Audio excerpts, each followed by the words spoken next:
ونعوذ بالله من شرور أنفسنا ومن سيئات أعمالنا من يهده الله فلا مضل له ومن يضلل فلا هادي له وأشهد أن لا إله إلا الله وأشهد أن محمدا عبده ورسوله أما بعد فإن خير الحديث كتاب الله وخير الهدي هدي محمد صلى الله عليه وسلم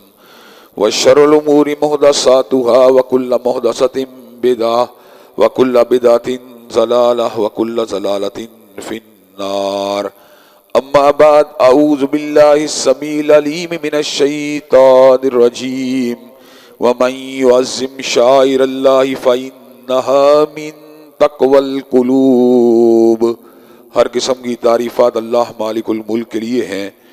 جنہوں نے جنات اور انسان کو اپنی پوجا، اپنی بندگی اور اپنی عبادت کے لیے بنایا اور ارشاد فرمایا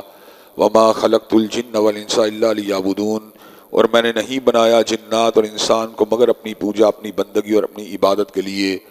حمد و ثنا کے بعد اربہ اربن گنت اور بے شمار درود و سلام ہوں اس ہستی اقدس و مقدس پر کہ جن کا نام نامی اور اسم گرامی محمد کریم صلی اللہ علیہ وعلی آلہ وصحبہ وبارک وسلم ہے.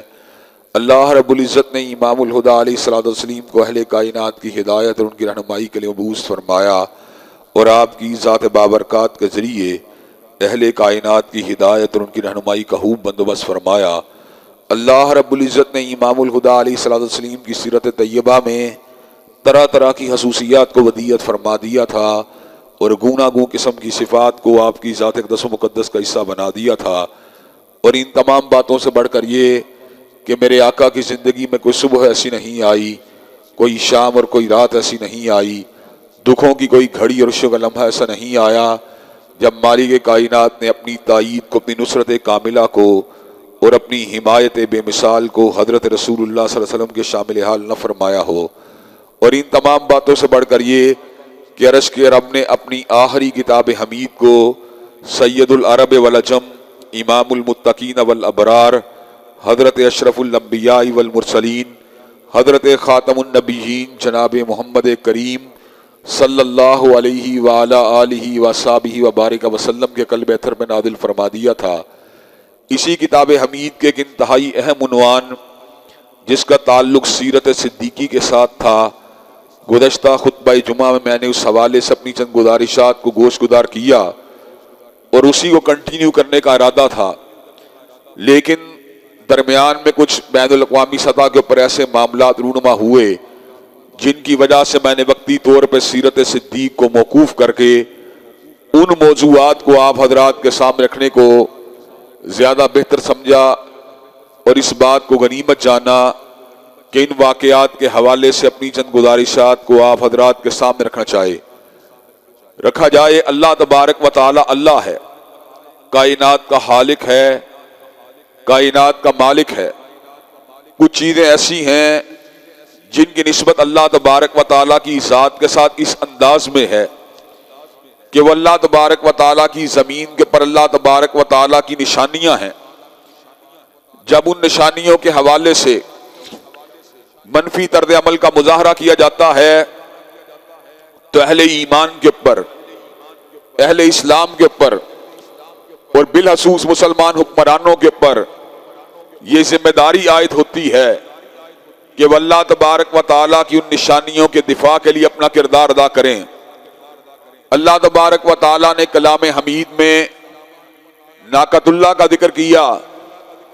کہ اللہ تبارک و تعالیٰ نے قوم صالح کی نشانی دکھلانے کے لیے ایک اونٹنی کو پیدا کیا جو بن باپ کے پیدا ہوئی، جو بن ماں کے پیدا ہوئی. اونٹنی پہاڑ کے دامن سے نکلی، پہاڑ کے دامن سے نکلنے کے بعد اس نے بچہ دیا جو بن باپ کے پیدا ہوا.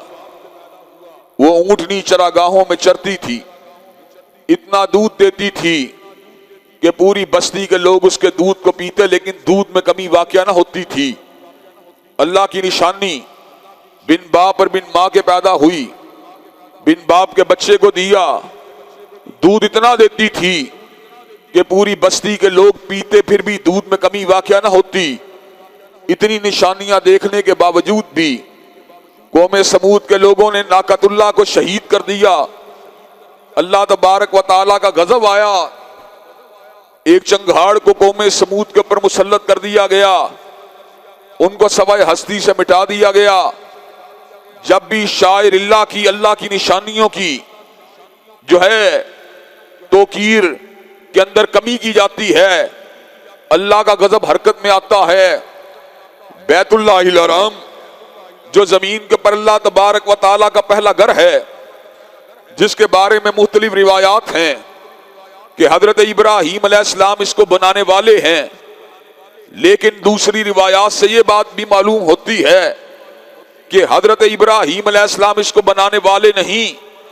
بلکہ اس کی نشت ثانیہ فرمانے والے ہیں۔ حضرت آدم علیہ السلام آپ نے بیت اللہ کی نیوں کو کھودا، اس کی بنیادوں کو رکھا۔ حضرت ابراہیم علیہ السلام نے دوبارہ بیت اللہ الحرام کو قائم کیا۔ حضرات گرامی قدر، اس بیت اللہ الحرام کے خلاف ابرہہ نے برائی کا ارادہ کیا، ہاتھیوں کے لشکروں کو لے کے آیا، اللہ تبارک و تعالیٰ کا غصہ اور غضب حرکت میں آیا۔ الم ترى